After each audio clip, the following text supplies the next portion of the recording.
I think that's it for this episode. I'm not sure. You know, I kind of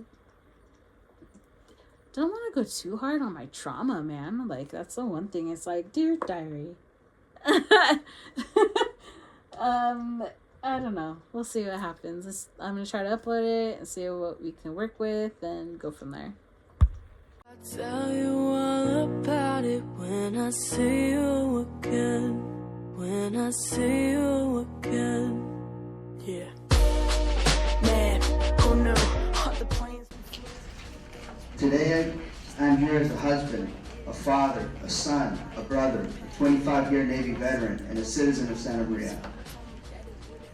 The packet that you've just been handed is a difficult packet. It's going to be difficult it's going to be looked at. It's going to be difficult to read it. But I think it's necessary. Because yesterday morning when I woke up on Father's Day to the sound of Happy Father's Day, and for some strange reason it just came to me that all the 15 victims that we mentioned in our One Community Action video were all men. So it made me think about the violence's impact on the family dynamic of fathers. I wondered how many of the victims were fathers or sons to fathers. Then I thought about those who will never have the privilege and honor of becoming a father. I thought about sons and daughters that would forever be impacted by the loss of their fathers, of sisters, aunts, and uncles that would forever be impacted by the loss of a brother, cousin, or nephew. So let me just say that what was given to you, to me, puts it into perspective. Because those folks that lost their lives aren't here to advocate for themselves. And we talk about the framework. Well, you got to have somebody at the table, the policy table, that represents the community. And you don't have to reinvent the wheel relative to feedback and input, because for almost 2 years, One Community Action provided input. There was a binder about 6 inches thick that we provided to Supervisor Lavanino. He can attest to that, of all the work that was put into that. I've offered that to the city. The city has not accepted my offer to take that information. At the last meeting that you had, there was a 4-page perspective which did not make your public comment website.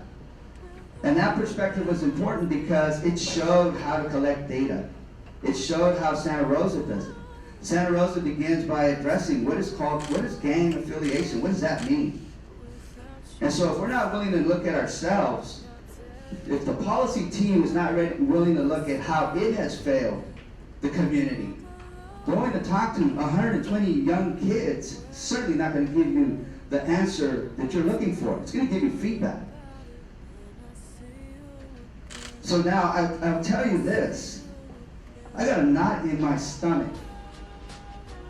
Because go back and look at the history of everything that we've attempted to do. We've tried to be transparent.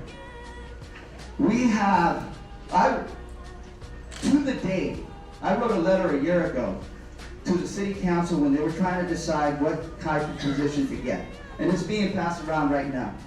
Mr. Flores, I'm sorry, your 3 minutes is up. Thank you. Thank you very much. I would also like to add, One Community Action would be more than happy to have a closed meeting with this panel. Your way. Hold every memory as you go, and every road you take will always lead you on. It's been a long day without you, my friend. And I'll tell you all about it when I see you again. We've come a long way from where we began. Oh, I'll tell you all about it when I see you again. When I see you again. When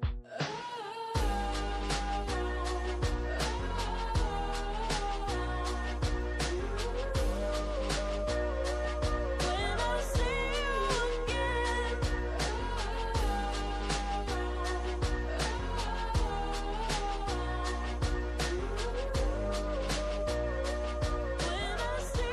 For this episode, it's supposed to be my origin story. And I say I'm supposed to because, you know, it's kind of hard to give your testimony because it's not embarrassment, it's not shame, it really isn't. You know, I'm not ashamed to tell you anything about myself, you know, especially with my path in life and finding purpose, or you know, finding my calling in life. You know, since I was young, I knew that I wanted to help people, and ever since I was little, I always had like wise words for people around me, or even the adults around me, and it used to blow my parents out of the water. You know, they would ask me all the time, like, where did that come from? Or, you know, how many movies have you been watching? You know, and then they try to figure it out. You know, sometimes, you know, growing up, you know, we don't really realize that when we're born,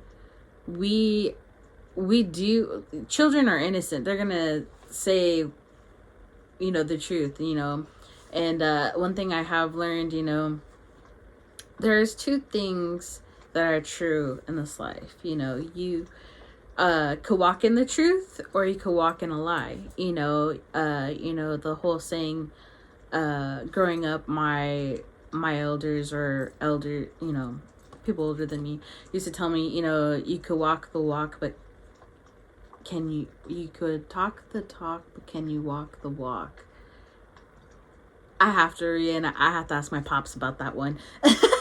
They have so many sayings like that they still say to me, and I'm just like, okay, Mr. Miyagi. My dad hates it that I call him Mr. Miyagi, but you know, I have a bunch of nicknames for my dad. My dad is my jefe. My dad is like my idol in life. You know, a lot of people, I don't know. I guess, you know, when you grow up in a small town, you always hear people say the negative things about your parents or your relatives, and you kind of just take it in stride. Sometimes I'm a little vocal and I'll say things back because honestly, we're having a human experience on this planet. And yes, you know, right is right and wrong is wrong. You know, in this path that I've taken, I kind of, you know, try to take a piece out of all my teachers or mentors and carry it with me. And I'm always learning something new. But I guess my origin story in my own hometown, it's kind of complicated. Like I said, I've always been saying either wise words or wise ass words, you know. But you know, there's something that I do want to touch back on. Not just my childhood, but when I was young, I had 2 near-death experiences. And, you know, depending on your belief or your beliefs, you know, I always believe that energy, you know, we radiate energy, but we also attract energy. Like if we live it, you know, in a negative mindset or a path of addiction, negative things are always constantly going to be happening to us. But also we have to hold ourselves accountable that we are poisoning ourselves. You know, we pick our poison. And, you know, that could be, you know, not just addiction. It could be your anger. It could be, you know, you're one person to gossip or speaking all on people. And I don't think people realize that when you speak ill on others, you're not just calling it out for what it is, but sometimes with the way we use our words, you know, what we put out into the universe will come back and return to us in a reflection of who we are ourselves, you know. I had a conversation, there was a conversation that I was interacting with and, you know, participating, you know, about personal development. You know, sometimes we might see somebody, you know, that makes us angry, or there's something about them that makes us angry. What is that? Like, what is that? Like, is it because it reminds us of something of ourselves, or like, you want to say something, but you just don't know how to say it, or how to say it without being disrespectful? Because in all honesty, like, I think in today's age, we have to learn to respect one another, because, you know, I feel like there's a lot of division. I will say this, you know, with where we're at in the country, you know, these two political parties, you know, whatever you choose, like I said, it's nobody's business what your political beliefs are. It's not your business to throw your beliefs on anybody. You know, if they like what you're saying and they resonate with it, you know, everything's cool, you know, but be careful with what your words do to others, because, you know, we just are all American, and it just blows my mind. Like, just be true to yourself. You know, you don't have to rain on somebody else's parade or make them feel inferior because they don't believe your beliefs, because history repeats itself.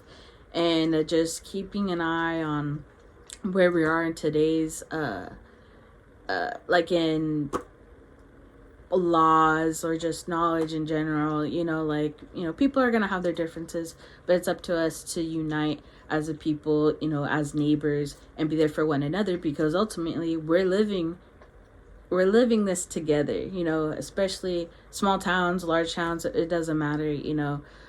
You should always, like, listen to your neighbors, you know, if there's someone knows somebody that can help you get to the right path or enlightenment, or you know, just build each other up instead of breaking each other down. Like, that's what I'm trying to say. But when I decided I wanted to go to school or college, I had taken 2 years. I graduated high school, and for 2 years I was just kind of like in a slum. I was in kind of like a shell shock, because I had endured, you know, a death of a best friend. You know, my family was kind of divided because I was in foster care at the age of 15. My cousins and I weren't really able to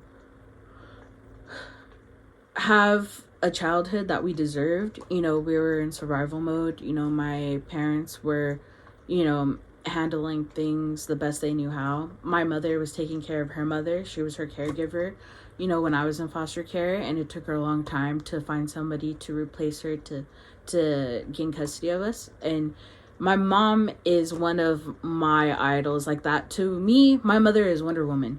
She has this energy about her that maybe one day I will learn how to harness, because she really has, like, a gift and a story that I don't think anyone could compare to, because learning about my mom's background, you know, as a woman, you know, growing up, and how she handled herself, and just how she keeps going every freaking day, it amazes me. You know, it's just one of those things where I can't believe that's my mom, but I'm so honored that she is my mom. We bump heads a lot because we're so much alike, but we also bring each other, I think, things to think about. You know, we're always having these life talks about everything, especially since my uncle's death, you know, and you know, just how much a death can make or break a family. You know, she's always brought me back to, you know, you are the strength or the healing the family needs, even when they don't realize it. It just takes time. It's kind of sad because, you know, at that time there was a lot of missing youth, a lot of people that lived in our neighborhood, you know, suffered, you know, and everyone feels it, you know, everyone knows each other, you know, and at that time, you know, I started this project with a couple people. One of them, he's amazing. I see him as a little brother. My little Juanito, shout out Juanito. He and I kind of came to an understanding when we started the thing, like, hey, like, social media is pretty dark, like, look what they're saying about, you know, the hometown. And we kind of, like, went off that, you know, and then we had to compose, you know, a script for it, like what was our outline for the documentary, and, you know, what was our mission and why we were doing it. And my main mission was to try to help parents or even like guardians see, like, hey, if we're not careful with this new generation. At that time, I had a younger sister that was barely born, barely tossed into the mix, and she was like the one I was so like destined to protect, because I was just like, at that time when she was born, my best friend had passed away, so I put all my time into my little sister. And then I was like a teenager, and by the time I got to college, I put in my mind, like, I want to be the best role model for her in any way possible. And me and Juanito would go to City Hall. Sometimes I'd have to go to by myself, because he was a DACA student, and he was really nervous about exposure. And so was I in some parts, because like I said, I had like 2 near-death experiences as a child, and those experiences were, I had a gun pulled out on me, like straight out in my face. I remember the people that did it. I remember, very clearly. I'm sorry, hang on. Very clearly, what happened before and after, the shell shock, the anger, because not having the authority or a voice at that time to really say something. And then I had witnessed some negative things, and it's not like, oh my God, like I'm scarred for life, but you live and learn. This is your one life on this planet, and it's up to you to do the healing. And sometimes that healing can be challenging. Triggers are challenging. When I realized that I had PTSD from all these things that I had seen and endured in life, it kind of put me in this place where, like, if we go through all these things and it's all meant for something, like all these trials, like, I felt like nothing was sacred when my uncle passed. Like, and I say that because, he passed away where I grew up. Like, literally, same block. He taught me how to ride my bike. He passed away in that neighborhood. And I hate to say that out loud because it makes it so final. But it is final because he's no longer with us. And my anger used to hold me up at night for the first year. The first year, I felt like I wanted to crawl out of my skin. Not out of fear, but because I was just so confused, because my uncle was a beautiful soul. Was he struggling? Yes, but he was a survivor. To me, he was a warrior in his own right. We could always judge somebody based on what's on paper, what's on looks, what's on, tattooed on their skin. I was really on a mission to, like, find out why we lose so many people, or we lose so many brothers and sisters, because I say this, like, with all authenticity and honesty. You get tired seeing people you love and lived with or grew up with pass for no damn reason.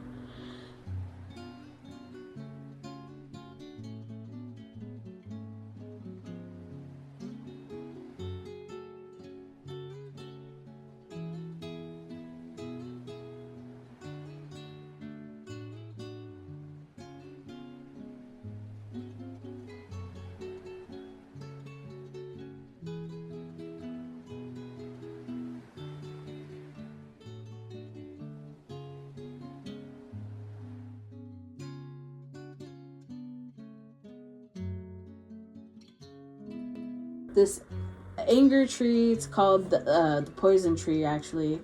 It's a symbolism of growth of anger in the human mind, which can lead to death. It's a poem that the tree grows poison apples, and as a result of man's repressed anger, his enemy then eats and dies. Because we always think, especially, well, the youth, I've noticed, youth until you reach adulthood, or just maturation. We do build up resentment, we build up anger, and that's not good. And I say that's not good, like, oh, like, that's so simple. It's not simple. Because I also, like, with my PTSD, I'm trying to unlearn a lot of those feelings. And, hang on.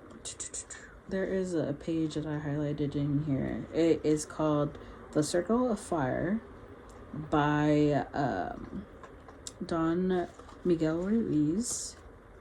Great. He has a great Toltec Wisdoms series, and the editor, her name is Janet Mills, and they also talk about, personal growth, energies, taking in, the emotion of love and what that means with the divine spirit, God, and interacting with life. Every time you hear or feel something, it's the divine telling you something, or putting, you on your purpose, or they're putting you on awareness of your purpose. And these are great books. They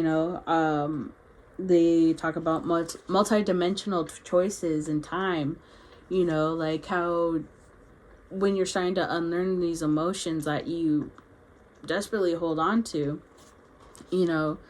they talk about, how to find that inner silence to ease that anger, or to ease, generational trauma. And, the deliverance of the message, is not to judge other humans, and the communion and communicating for joy or humanity, to protect one another, or to even to protect yourself, to find gratitude, in your physical body and your spiritual awareness. And, it does kind of go back to religion, but at the same time, when you're trying to find yourself, you have to find what you believe in. And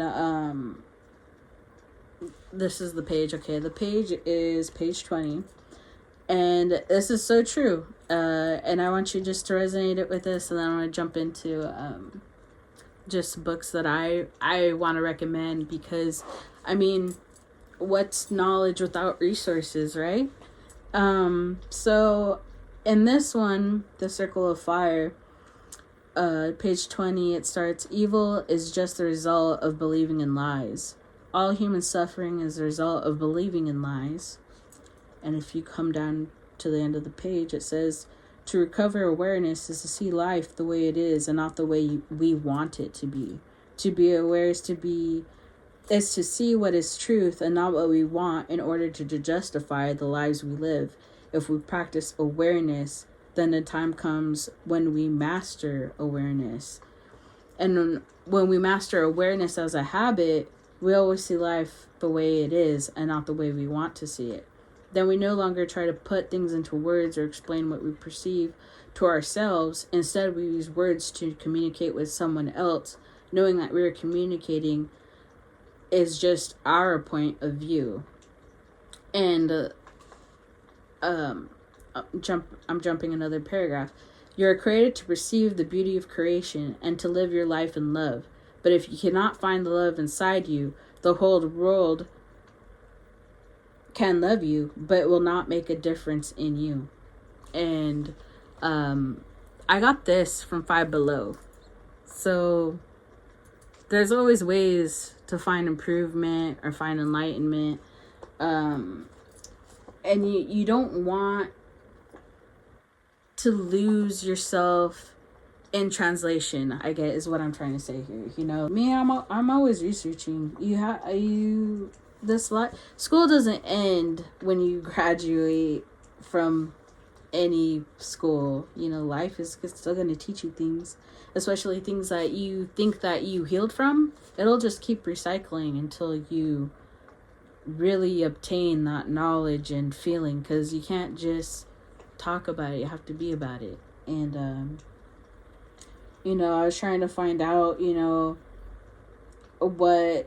what makes people sacred, and it came back to love, a strength, finding strength in yourself first, and then your community, you know. Actually, funny story. So after I had dropped out of college, I literally went and got my first tattoo ever. I think I was 24. I was 24 when I got it, and it's a wolf on my right forearm. And I used to have people like get mad about it because it's a home tattoo. I didn't get it professionally done, but it's mine because I drew it. And my artist, he's a cool guy, you know. At the time, and I was telling him the meaning behind it. He really liked it because on my wolf on his chest, it's a very sharp spiral in. It looks kind of like a G. And he asked me when he was tatting it on me, he's like, why did you get the wolf? And I was like, because I always put others before myself, but I'm also calling out to my people. And he never understood that. He's like, wolves are your people? And I was like, no, I'm just calling out to other people of creation. You know, if they find me, cool. If they don't find me, that's not meant for me. It's not my family. And then he would just like, you know, you're a trip. But, you know, you always come across people that are meant to teach you something, you know. You might not always agree with what they're trying to teach you, but just take a piece of it. You never know what it's gonna do for you down the line. So, let's see. The human destiny, I just want to add that too, is like when you're on this path, you know, trying to find, you know, who you are, you're overcoming this emotion, you know, you always think, okay, well, like if everything that's behind me is behind me and I can no longer look back at it, what do I look forward to? I try to see it as, you know, you're always ever changing to your environment, and that could be anything. You know, I've always, you know, I've had multiple jobs. You know, I've had jobs where I did housekeeping. I've had jobs, you know, where I worked like in film. I used to edit scripts with a director. I used to, and all these are just like, you know, internships. You know, you don't really get paid for it, you know, but, well, housekeeping and stuff, yeah, you definitely get paid for that. You have, like, anyways. But, you know, you're always like, I feel like I'm always taking pieces of things that I endured in life and trying to like put them, you know, together so that it makes sense. You know, maybe that's my problem, is that I'm always trying to make sense of things, and you sometimes, like, on this journey in my healing, not everything has to make sense, and you really have to learn to roll with it. Like, you really do have to learn to let go of all that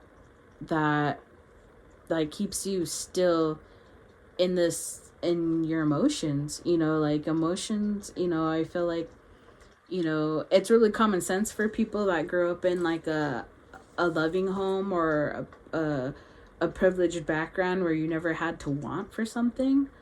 But you know, it's kind of interesting to me too, because, you know, on this path of enlightenment and finding out, you know, what works for me, what doesn't work for me, you know, am I self-serving, or, you know, am I being selfish? You know, you have these big questions, and I'm always asking, you know, other people, like healers. I'm asking questions to educators, nurses, you know, like, you know, what made you feel like you wanted to be a healer, or, you know, a person of enlightenment? Then usually they have like a really, like, sometimes it's always a tragic background, you know.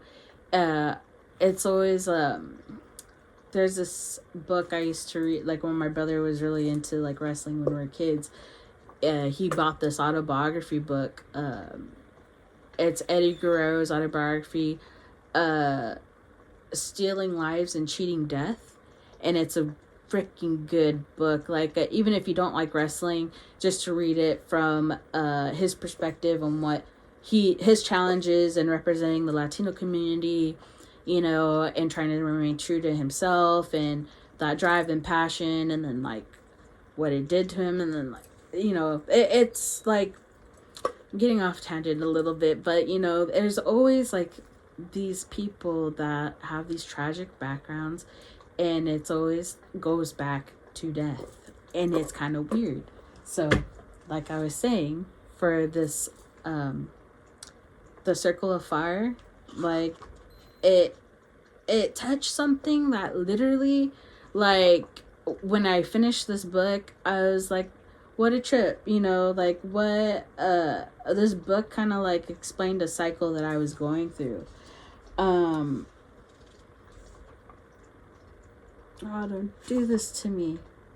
I just finished this book and I know it's in here. It's lost in translation right now. Spirit is making me work double time. People, I found it. I did it again, pendeja. Sorry.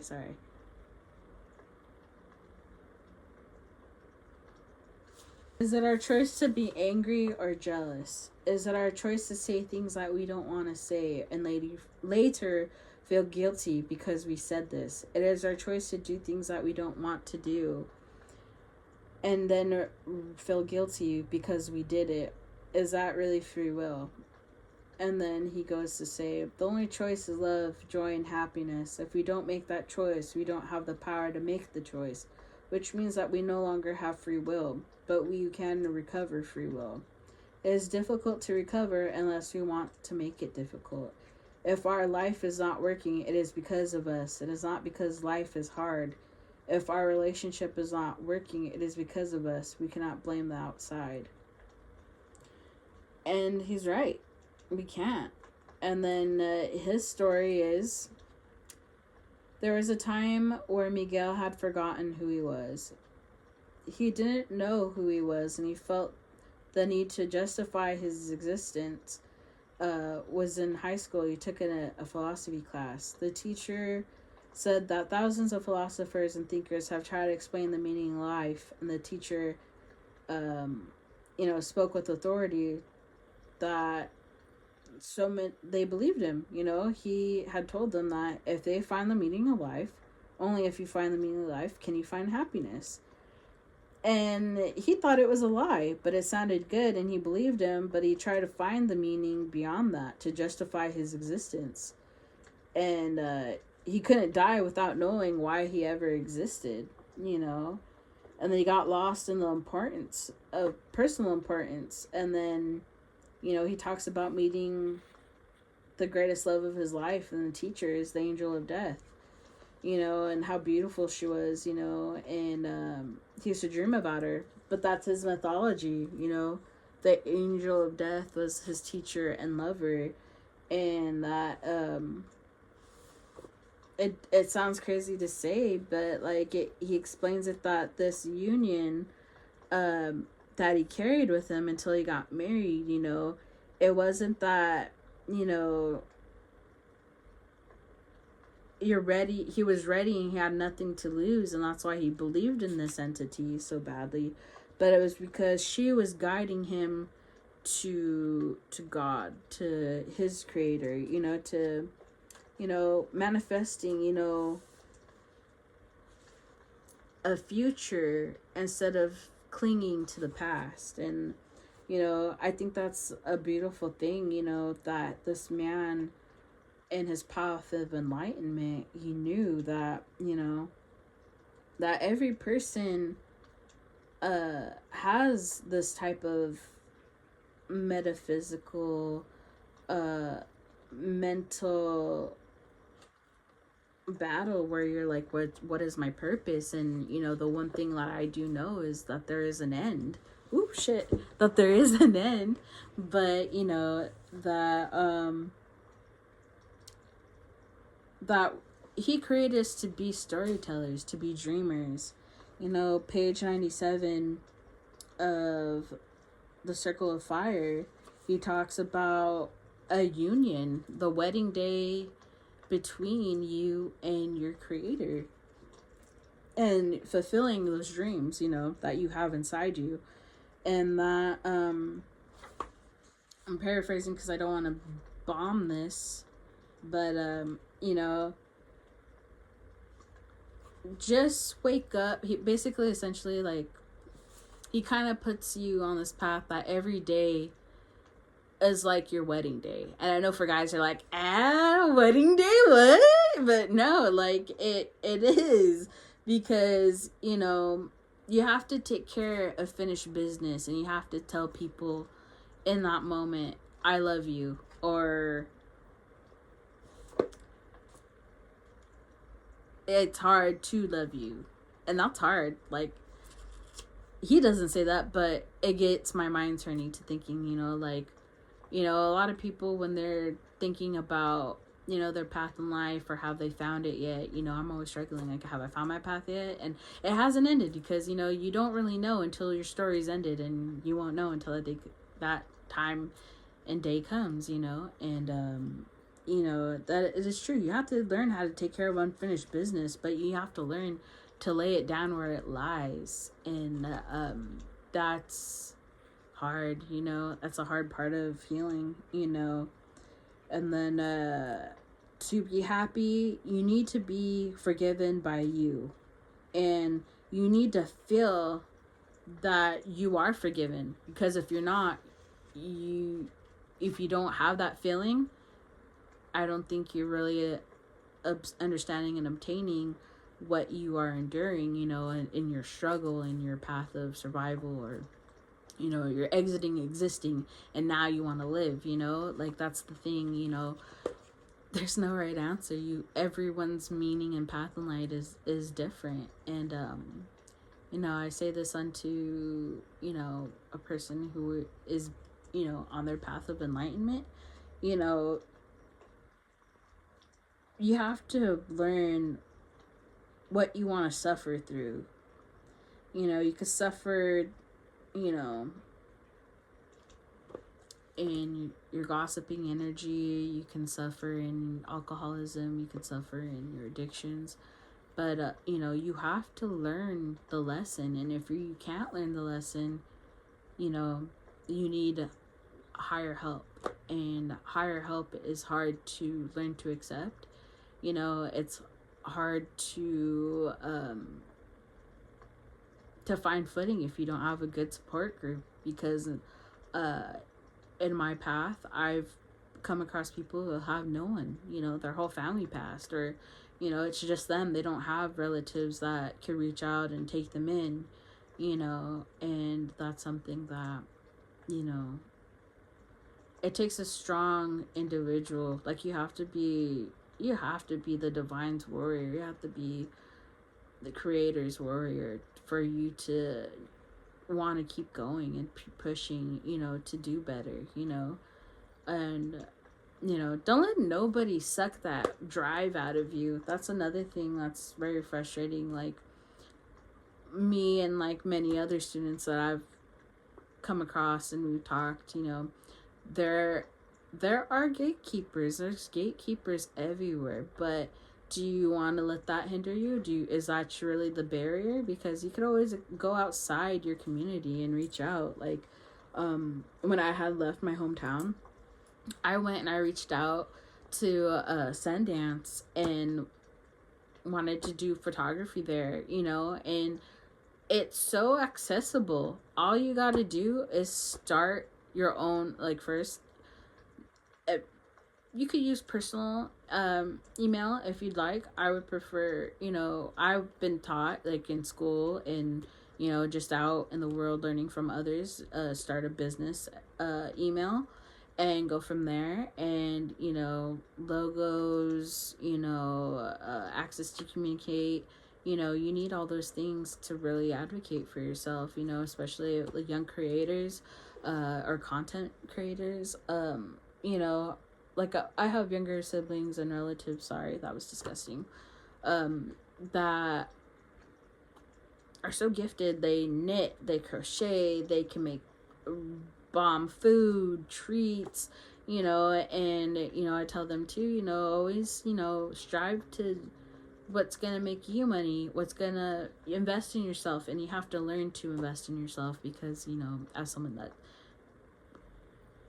I didn't wait, but, like, with, the cards that I had to play at the time, work first, play later, and just to start this, it was taxing. Those 2 years, I was really playing, with the idea. Like, I wrote down, like different ways like I would approach, the podcast. Would it be a place of healing? Would it be a place of acknowledgement? Would it be a place of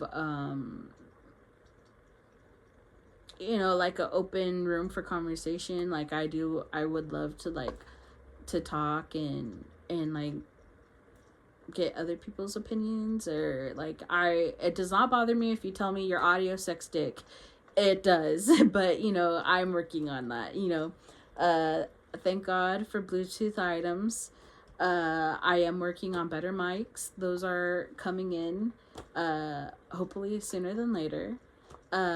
Aside from me just talking about like what I learned from this book and how I can relate to it, here are some other books that you might really like. Okay, so in my search, looking back on my family history and stuff, I went to a few healing circles. I went to my first powwow, something that me and my uncle were going to do when he was living. It was on our to-do list that year because my grandmother had beat cancer before he passed away. And we were going to go and do things as a family, that we could relate with, something that would bring my grandma back memories of her family and her daddy, my great grandfather, things that would uplift her spirit. And when I was there, I went to the book tent. Anytime I see books, I gotta ask, and I even ask, what would you recommend? But I saw something that stuck out to me, and it was this book. It's called Native Soil, Native Soul. I'm just gonna soak it in. Amazing, right?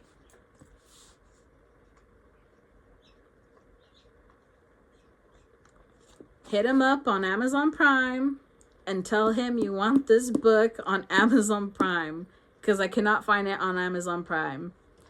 And it's so good. Like, I really soaked up. It took me a whole year to read this book because I really dissected it piece by piece. I looked at the timelines, the years. I lined it up with my family history, where my family was at during these times. And it was so good. Like, love this guy. I have so many more of his books in my wish list. But from this book, my favorite chapter is The Holy Road. This is a message from an Apache ancestor, and that chapter is the third chapter. And this magic in seeking the creator and blessings, and this is what really stood out to me in that chapter. It says, to be sure, there is a time to stand and fight for your family, your life, and your lands, but you must learn to fight. You must use the best weapons for each particular battle. Sometimes it is the bow and the lance, and other times it may be words and patience. Both require wisdom and courage. And that chapter was about a group of friends road tripping to ancestral lands, and that message that they got from their ancestors in a camping site. That is exciting. I don't know if you guys ever had a spiritual message like that. I have, and I say that with excitement because when I read this in the book, I was like, oh my god, I'm not insane. My spiritual message is it was really sad and depressing, and it was kind of like a heart to heart from my uncle to me. It was him saying his goodbyes, and I'm gonna cry. It's kind of crazy, like when we read things or books, there's things that happen to other people that there's always somebody reaching out to you trying to give you a message, and that could either be like someone in your bloodline or even God, you know. And it's crazy, you know. People don't really talk a lot about their beliefs and things, but if that's one thing, is like I've always had dreams. I'm sorry. I've always had dreams where I'm doing other things to help other people, and sometimes I can't see their faces, and other times, you know, I try not to take all my dreams to heart, but you know, what are dreams, you know? They're our realities and our subconscious combining. So, you know. And another book, I won this in it was a mental health awareness month, and it was kind of like a participation, like how you spend time with family. Me and my niece won this book. I read this to her when I babysit her, and she doesn't always understand everything that I tell her. She's 8 years old, but it's a good starter for kids. The Ancestor approved international stories for kids. Going back to school, it's all there. But I've read this. It's Talking Mysteries. And it's kind of like how this guy became a mystery writer.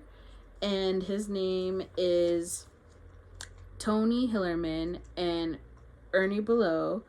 It includes like a Jim Chi miniseries, and they're all westerns. My grandma would take us, and she didn't have a lot of money, but that was her way, you know, like, let's go to the thrift store and you can pick out a book. By the way, if you have a child 0 to 17, depending where you are, your local library will have every first Sunday of the month where you are allowed to pick out a free book. So take them. You've seen books, you know, stories, because all these are based on true stories except for the mystery books. I'm still looking for those books because it's hard. If I can't find things on Amazon, I swear to God I will find it thrifting. I'm gifted that way. Of Old Man Hat. It's an autobiography by a Navajo Indian from childhood to maturity or adulthood. And I'm not even done reading it. I'm gonna be honest with you. I'm not done reading it. You know, if I see something that I really like or want to learn how to do, I find it in a book.